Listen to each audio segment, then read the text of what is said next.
UP में NDA के seat बंटवारों की बात करें तो सूत्रों के हवाले से बड़ी खबर यह है कि बीजेपी सहयोगी दलों के लिए 6 सीटें छोड़ेगी। बीजेपी के फॉर्मूले के मुताबिक आरएलडी और अपना दल एस को 2-2 सीट दी जाएंगी, जबकि ओम प्रकाश राजभर की पार्टी एसडी-एसपी और निषाद पार्टी के लिए 1-1 लोकसभा सीटें हैं। वीरेश हमारे साथ बने हुए लखनऊ से। वीरेश, 80 सीटें जीतने का टारगेट है। 2019 में 62 सीटें बीजेपी ने जीती थी। अब किस तरीके से 80 सीटों का लक्ष्य आगे बढ़ेगा? क्या समीकरण ध्यान में रखे जा रहे हैं यूपी में? देखिए, भारतीय जनता पार्टी ने और खासकर सुनील बंसल ने जो 14 हारी हुई सीटें हैं उनको लेकर मंथन किया है। और जो मेरी जानकारी है, जब लिस्ट आएगी, पहली सूची आएगी, तो 14 हारी हुई सीटों पर नाम की घोषणा होगी। और जहां मैं खड़ा हूं, यानी लखनऊ में खड़ा हूं, यहां राजनाथ सिंह लड़ते हैं, उनके नाम की घोषणा होगी। प्रधानमंत्री नरेंद्र मोदी की बाबा विश्वनाथ के धाम काशी से घोषणा होगी और स्मृति ईरानी की अमेठी से घोषणा होगी, जो बहुचर्चित सीट है। लेकिन जो सबसे महत्वपूर्ण बात है कि अपना दल एस को 2 सीट, आरएलडी को 2 सीट और जो निषाद पार्टी है, ओम प्रकाश राजभर है, इनको 1-1 सीट। और इसमें भी खास बात यह है कि सिंबल होगा भारतीय जनता पार्टी का। ये एक महत्वपूर्ण जानकारी है, क्योंकि पिछली बार जो ओम प्रकाश राजभर से वार्ता टूटी थी, उसकी वजह यही थी कि घोसी से भारतीय जनता पार्टी चाहती थी कि भारतीय जनता पार्टी के निशान पर राजभर अपने बेटे को चुनाव लड़ाए। और इस बार भी भारतीय जनता पार्टी लगातार दबाव बनाए हुए है कि निशान होगा कमल निशान और कमल चिन्ह पर ही चुनाव लड़ना होगा। लेकिन जो 14 हारी हुई सीटें हैं, उन पर सबसे पहले नामों की घोषणा होगी, ये जानकारी है मुझे। बिल्कुल। अब रुक करते हैं बंगाल का। श्रीनिवास हमारे साथ बने हुए। श्रीनिवास, इस तरीके से हम बंगाल की बात करें, राजनीति गरमाई हुई है। 42 लोकसभा सीटें हैं, जिसमें से 18 पर बीजेपी को कामयाबी मिली थी।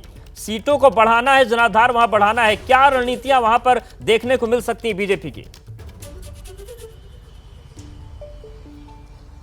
देखिए, लगभग बंगाल में ये माना जा रहा है कि 5 सीटें तकरीबन भारतीय जनता पार्टी ने तय कर दी है, जिसमें कि लॉकेट चटर्जी, दिलीप घोष, शांतनु ठाकुर, इन तमाम लोगों के नाम उसमें शामिल हैं। दार्जिलिंग से रोहित बिष्ट, तो ये तमाम सीटों पे ये माना जा रहा है कि लगभग ये नाम तय हो चुके हैं। लेकिन इससे पहले मैं एक बात और बताऊं, बीजेपी के अलावा टीएमसी में बहुत हलचल है। उनके जनरल सेक्रेटरी रहे कुणाल घोष ने बायो से हटा दिया है, लेकिन उसके ठीक पहले कल रात में उन्होंने एक्स पे ये लिखा है कि नेता आयोग गुटबाज स्वार्थी हैं, पूरे साल धोखा देंगे, चुनाव के सामने दीदी अभिषेक कार्यकर्ताओं के टीम के प्रति जुनून, निजी हितों के आधार पर जीतेंगे, ऐसा बार बार नहीं हो सकता। तो ममता बनर्जी की पार्टी के नेता ने ही ममता बनर्जी पे हमला किया है। और ये माना जा रहा है, दबे शब्दों में यहाँ ये भी बातें चल रही हैं कि आगे आने वाले 2 से 3 दिनों में हो सकता है कि कुणाल घोष जो है वो पार्टी का साथ छोड़ जाएं और कहीं ना कहीं उनके ट्वीट और इनके एक्स से जो तमाम चीजें इन्होंने अपनी हटाई, इससे ऐसा लग भी रहा है। तो बंगाल के चुनाव में बहुत खेला होना बाकी है। खैर, फिलहाल अब प्रधानमंत्री भी यहाँ पे पहुंचने वाले हैं अवधेश। बिल्कुल, और जिस तरीके से लिस्ट में नाम अगर सामने आते हैं तो देखने वाली बात होगी क्या रणनीति रहती है। जैसे ही घड़ी का काटा दोपहर 2:30 पे आए, बबीता जी का दिल सास बहू साजिश के लिए मचल जाए।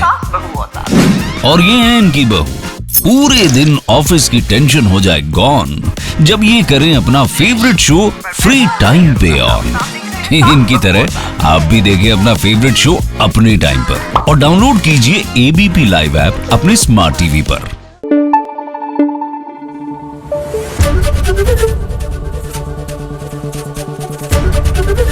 एबीपी न्यूज आपको रखे आगे।